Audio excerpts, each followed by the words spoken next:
আসসালামু আলাইকুম। আজকে আমরা রান্না করব নদীর বাঁচা মাছ। তো আমাদের যেহেতু রাজবাড়িতে বাড়ি পদ্মা নদীর পাড়ে, তা আমরা বাজার থেকে কিছু বাঁচা মাছ কিনে নিয়ে আসছি।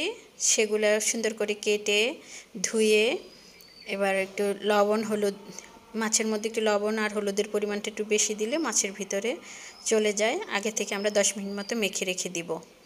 এর মধ্যে কিছু কাজলি মাছ আছে, এর মধ্যে কিছু বাঁশপাতা মাছ আছে। সব কিছু মিলে আমরা সবগুলো মাছ আজকে রান্না করব। তো আমরা মাছগুলো 10 মিনিট মতো মেখে রেখে এখন মাছগুলোকে আমরা এপিট ওপিট করে একটু ভেজে নিব। তারপরে আমরা একটু কাঁচামরিচ আর পেঁয়াজের যে পেস্টটা আছে, আমরা পরিমাণ মতো একটু তেল দিয়ে দিব, খাবারের তেল। তার মধ্যে আমরা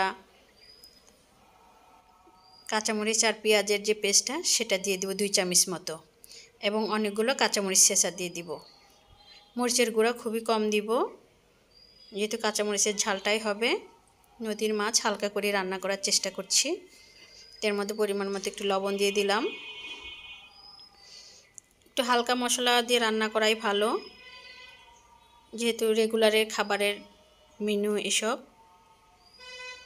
হালকা একটু হলুদের গুঁড়া দিয়ে দিলাম, হালকা একটু মরিচের গুঁড়ো দিয়ে দিলাম। এখন মশলাটাকে খুব ভালোভাবে কষিয়ে নিব, নেড়ে নেড়ে খুব ভালোভাবে কষিয়ে নিয়ে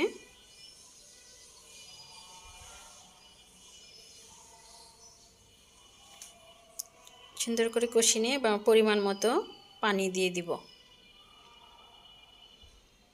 অনেক পানিও হবে না, আবার একদম শুকনো হবে না। সুন্দর চামিচে ওঠা মতো একটা ঝোল হবে। তো আমরা 2 মগ মতো পানি দিয়ে দিয়েছি।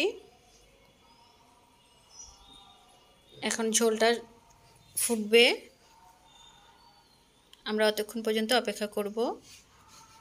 এখন একটু ঝোলটা গরম হয়ে আসছে, আমরা কিছু বেগুন দিয়ে দিলাম। বেগুনটাও আমরা মাছের মতো করে কেটেছি, একটু চড়া চড়া করে, একটু পাতলা করে আমরা কিছু বেগুন দিয়ে দিলাম। কারণ গরম পানিতে বেগুন না দিলে বেগুন আবার শক্ত হয়ে যায়, এই জন্য বেগুনটা আমরা কষাই না, ঝোলের মধ্যে দিয়ে দিই। এখন আমরা ঢেকে দিব। আমাদের বেগুনটা প্রায় সিদ্ধ হয়ে আসছে, হাফ সিদ্ধ যখন হয়ে গেছে, আমরা এবার ওই এপিট ওপিট করে রাখা যে মাছটা ছিল, মাছটা আমরা এবার ঝোলের মধ্যে দিয়ে দিব। খুবই নরম মাছ,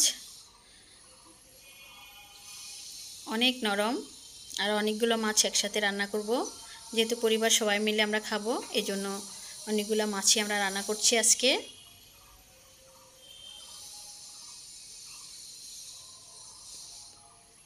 অনেক নরম মাছ, খুব সাবধানে নাড়াচাড়া করতে হচ্ছে।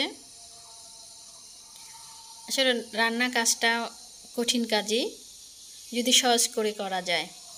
আর যেহেতু যাই করি নাই করি, রান্না খেতে হবে।